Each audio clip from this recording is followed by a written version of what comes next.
Do you pre-wash your fabrics to make a quilt? I've heard that it's a good idea to do that, but I like to break the rules. So I'm making an experimental quilt to see whether it's necessary. I also want to see for myself what happens when you mix pre-washed fabrics with unwashed fabrics in the same quilt. So far in this series, I've made 3 16-inch blocks. One with pre-washed fabrics, one with non-washed fabrics, and one with a combination of pre-washed and non-pre-washed fabrics. And that way I could see exactly what a quilt would look like when a fabric has been pre-washed. So for my 15 minutes to quilt today, I'm going to be working on my basic blocks quilt. In this series, I'll show you all of the problems I get into as I mix the fabrics together, and in the end, I'm going to wash the whole quilt to get the final results. Welcome to Quilting Color. My name is Shalina. Let's get started. Okay, so here's the blue block, which has already been pressed. This one needs to be pressed.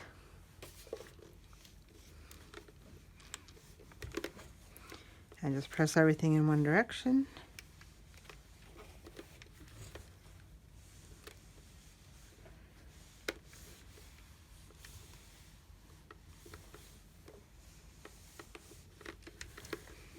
And as we've already discovered, this block is the wrong size for this quilt. You can see that we didn't lose a lot this way, but we lost a whole bunch here on this side. I don't have any more fabric that's already been washed.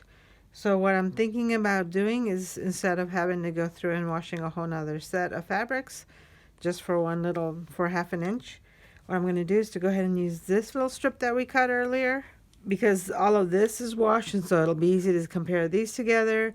And then it's also a good way to compare what happens when you mixed a washed and unwashed fabric. Even though that's already the reason for this experiment here, I'm going to sew this together, and then I'll just make sure that it's a square, and then just trim it to make sure that it's a square, to make sure that they're all the same size. And then this block also needs to be pressed.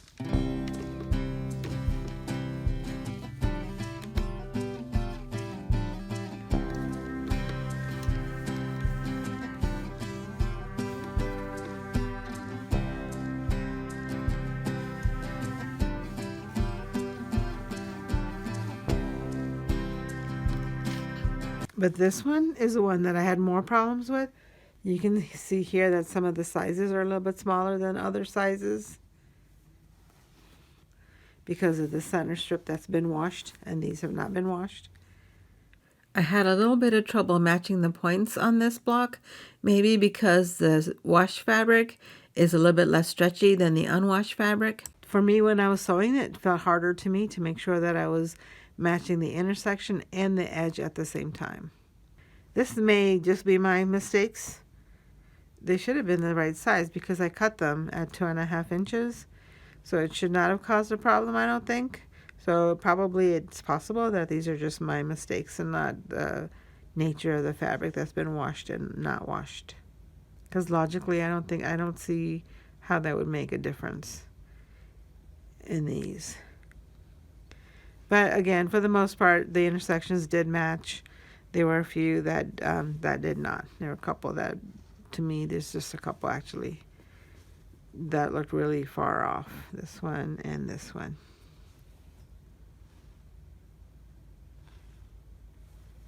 So I'm willing to take the blame for those mistakes, and I'm going to leave them here so that when I wash the quilt, then you'll be able to see what it looks like in either what seams that do match correctly and what seams that don't match correctly.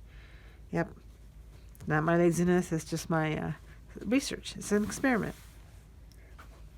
Okay, so I'm going to sew this here, this way, and then we can work on getting the sashing added. Yep, I can add sashing here and sashing here, and then we can sew this. So I'll just have, so I can go ahead and add this sashing and this sashing, and sew this together this way. And this looks like it's the right size too, so I can just sew this row together as is. It's a little busy, so it'd be harder. It's going to be a little bit harder to tell where the blocks are. Wonder if I need a plainer sashing fabric. Ugh. This sashing fabric is a little busy for me. I had this piece of fabric left over from another project I was working on. This is from the Albarak quilt. This was the one I used for the face. And I think I'm going to go ahead and add that here because I kind of want like a plain sashing in between so that it's easier to tell the difference between where the blocks start and end. And this particular sashing to me looks like it's going to be really busy to look at. So I'm going to just go ahead, because I have enough fabric here, I just cut these 2 strips for the sashing between the blocks.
cut some batik fabric off camera for the border of this quilt.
have it now that I've trimmed out the excess from here since I didn't measure. This quilt top is finished. I do like this lighter color much better than the busier one would have been. I think this one is just too much. I could use this as a binding, but I've decided that it would be better for me to birth this quilt so that it'll be done faster for the Project Quilting Challenge, which is due tomorrow. I could use this fabric, the bigger piece, for the backing. And we can just save these little pieces for one of our other projects. I don't normally change my mind in the middle of a project, but once I've cut it, but I think that this, to me, does make it a lot easier for me to be able to see these blocks separately. And that was important to me, that these 3 blocks would be able to be seen separately and not a part of a jumbled whole. Okay, so I'm going to get the backing and the batting ready, and then we can just make some more progress on this quilt. In the next videos in this series, we're going to finish making the quilt. And after we've finished making the quilt, we'll go ahead and wash the quilt to see how that looks. Don't forget to subscribe so you don't miss any of them. In case you missed the news, I made a quilt journal especially for you. It is a book that I made to help you tell the story of your quilt. I put a link in the description and in the pinned comment so you can get a copy of your own book. I hope that you enjoyed watching me make this challenge quilt. And I'll put a link here for the last challenge quilt. Thank you for watching. I appreciate all your support, and I hope to see you again in the next video.